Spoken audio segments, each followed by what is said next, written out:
While Allied commanders celebrated their intelligence victories in World War II, a brilliant woman sat alone in a cryptography office, her groundbreaking work classified as top secret, her name forbidden from appearing in any official records.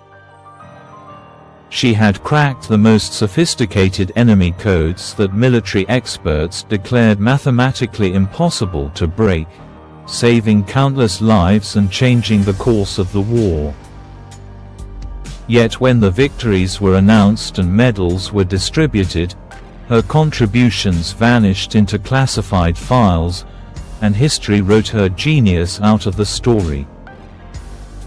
This is the extraordinary tale of Elizebeth Smith Friedman, the world's greatest codebreaker, whose revolutionary techniques defeated Nazi spy networks, dismantled criminal organizations, and laid the foundation for modern cryptography, all while being systematically erased by the men who took credit for her brilliance.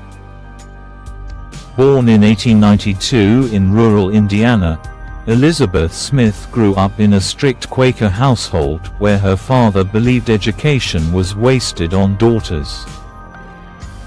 She defied his wishes, worked multiple jobs, and put herself through Worcester College, studying literature and languages with a passion that would later save nations. In 1916, at age 23, she accepted a peculiar job offer to work at Riverbank Laboratories, a private research facility in Illinois owned by the eccentric millionaire George Fabian. The wealthy industrialist had become obsessed with proving that Francis Bacon had secretly written Shakespeare's plays using hidden codes embedded in the text. He hired Elizebeth to search ancient manuscripts for these imaginary ciphers, a task that seemed absurd but would accidentally launch her into the world of cryptanalysis. At Riverbank, she met William Friedman, a brilliant young geneticist who had also been recruited for the Shakespeare project. Together, they discovered that while Fabian's theory was nonsense, the study of codes and ciphers was utterly fascinating and scientifically rigorous. They fell in love surrounded by cipher tables and frequency analysis charts, marrying in 1917 and becoming the world's first husband and wife codebreaking team. When the United States entered World War I, the government had no cryptography department and no trained codebreakers, so they turned to the only people in America with expertise in the field. Elizebeth Friedman, just 25 years old, suddenly found herself breaking German military codes and training army intelligence officers in the arcane art of cryptanalysis.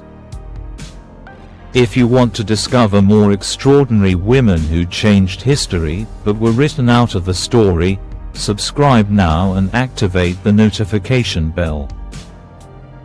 Every week, we uncover the hidden genius of remarkable individuals whose contributions were stolen, classified, or deliberately forgotten by those who feared their brilliance. After the Great War ended, most codebreakers returned to civilian life, but Elizebeth had discovered her calling. The United States Coast Guard recruited her in 1921 to combat a new threat that was using sophisticated codes to evade law enforcement.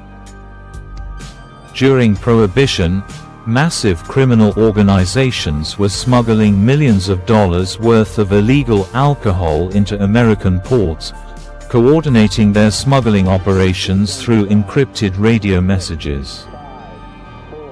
The RUMRUNNERS believed their codes were unbreakable, carefully designed cipher systems that mixed multiple languages, used random number substitutions, and changed daily to prevent detection. Elizebeth Friedman sat in a small government office with nothing but pencil, paper, and her extraordinary mind, and systematically destroyed every code system the criminals created. She developed revolutionary techniques that became the foundation of modern cryptography, using statistical analysis and pattern recognition to find weaknesses in seemingly perfect codes. Where others saw random numbers and meaningless letters, she perceived hidden mathematical structures and linguistic patterns that revealed the underlying message.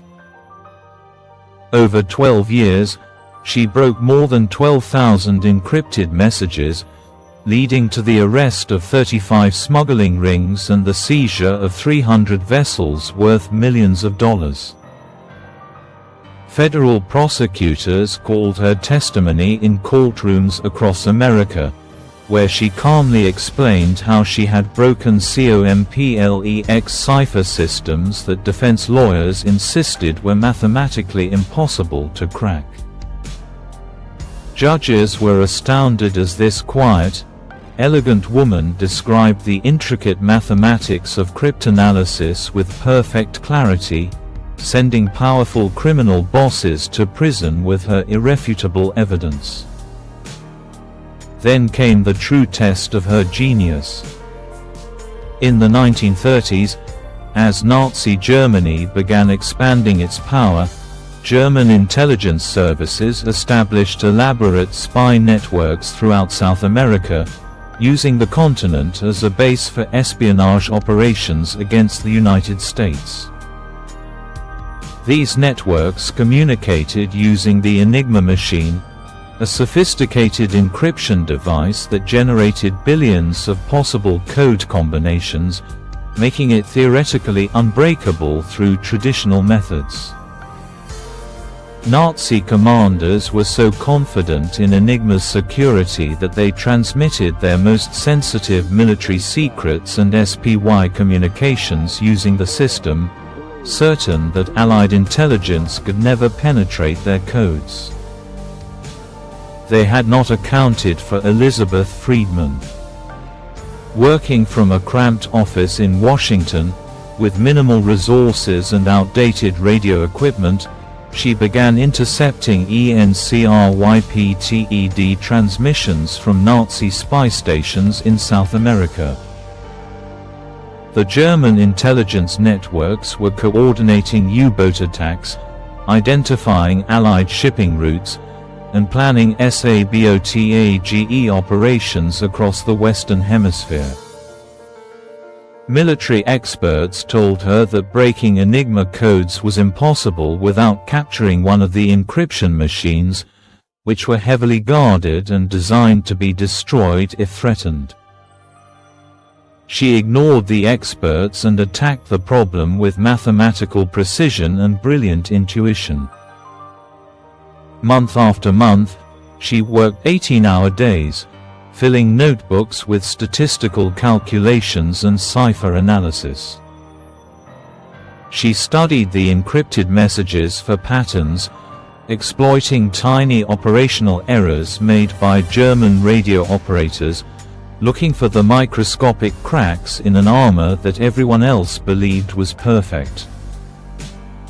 Gradually, impossibly, she began breaking the Enigma transmissions. By 1941, before the United States officially entered World War II, Elizebeth Friedman was reading Nazi spy communications in near real time, providing American intelligence with detailed information about enemy operations throughout South America. Her work was devastating to the German espionage networks. One by one, the Nazi spy rings were exposed and dismantled, their carefully constructed intelligence operations collapsing as Elizebeth decrypted their command messages and revealed their agent identities. The German High Command was baffled, unable to understand how their unbreakable codes were being read, suspecting traitors within their own ranks rather than believing that one woman in a small Washington office had defeated their most advanced encryption technology. She broke 48 separate Nazi spy networks across Central and South America, preventing countless sabotage attacks and providing critical intelligence that saved thousands of Allied lives. When Pearl Harbor was attacked in December 1941, Elizabeth's code-breaking work became even more crucial. She was transferred to the United States Navy, where she led teams of Cryptanalysts breaking enemy codes from multiple Axis powers. Her techniques were so effective that the Navy established entire training programs based on her methods, teaching hundreds of new codebreakers the revolutionary approaches she had pioneered over 2 decades. But even as her methods became the standard protocol for American cryptography, her name was systematically removed from official documents. The Federal Bureau of Investigation, led by J. Edgar Hoover, began taking credit for Elizabeth's work. Hoover understood that breaking Nazi spy networks would bring enormous publicity and political power, so he ordered his agents to claim responsibility for every case that Elizabeth had solved. When newspaper reporters wrote stories about the dramatic capture of German spies, FBI press releases described fictional FBI investigations while Elizabeth's actual work remained classified. Hoover appeared in photographs and gave radio interviews, accepting praise for counterintelligence victories that he had nothing to do with, building his reputation as America's greatest spy catcher on the foundation of Elizabeth's stolen genius. She was forbidden from defending herself or claiming credit for her work. Military classification rules meant that discussing her code-breaking achievements was a federal crime, so she remained silent while others built careers on her accomplishments. Her husband, William Friedman, worked for the Army Signal Corps, where he received recognition and promotions for Cryptography work, but Elizabeth's equally groundbreaking achievements remained hidden behind classification barriers that would last decades. After the war ended in 1945, the intelligence community tried to erase her even further. Official histories of World War II cryptography mentioned British codebreakers at Bletchley Park and American military intelligence units, but Elizabeth Friedman's name appeared nowhere in the accounts. The government documents describing her work remained classified, locked in secure vaults where historians could not access them. She was forced to sign additional secrecy agreements that forbade her from ever discussing her war contributions, even decades after the events. Elizabeth Friedman retired from government service in 1946, her revolutionary career spanning 3 decades and multiple wars. She had personally broken tens of thousands of enemy codes, developed cryptographic techniques still used today, trained generations of codebreakers, and saved countless lives through her brilliant analytical work. Yet she retired with no public recognition, no official acknowledgement, and a modest government pension that reflected none of her extraordinary contributions. She spent her retirement writing and researching, collaborating with her husband on cryptography publications that carefully avoided mentioning her own classified achievements. They worked together on a book about the history of military codes, but even there, she could not tell her own story, forced to write around the classified gaps in the historical record. Her frustration at being erased from history grew over the years, watching men who had done far less receive prestigious awards and historical recognition while her name remained unknown. William Friedman died in 1969, celebrated as the father of American cryptography and buried with full military honors.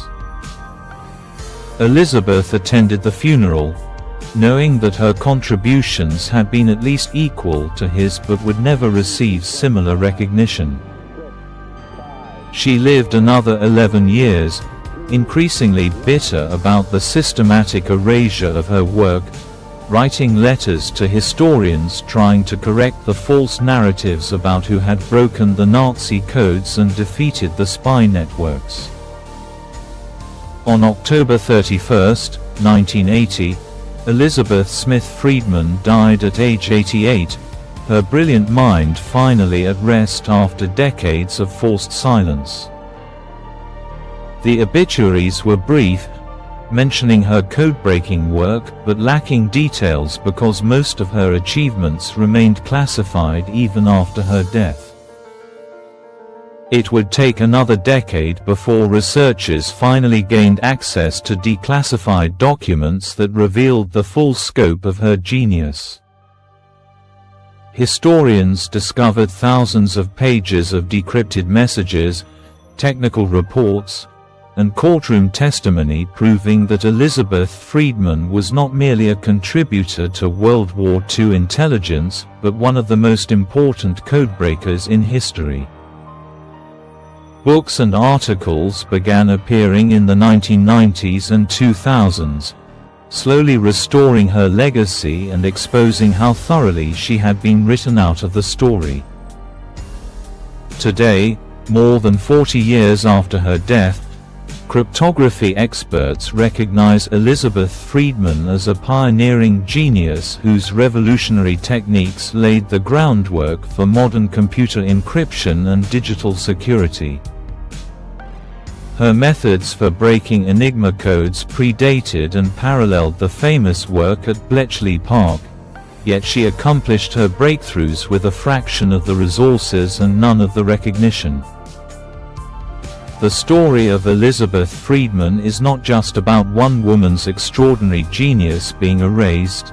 It is about how powerful institutions systematically steal credit from those without power, how classification rules are used to hide inconvenient truths, and how history is written by those who control the official records rather than those who actually did the work.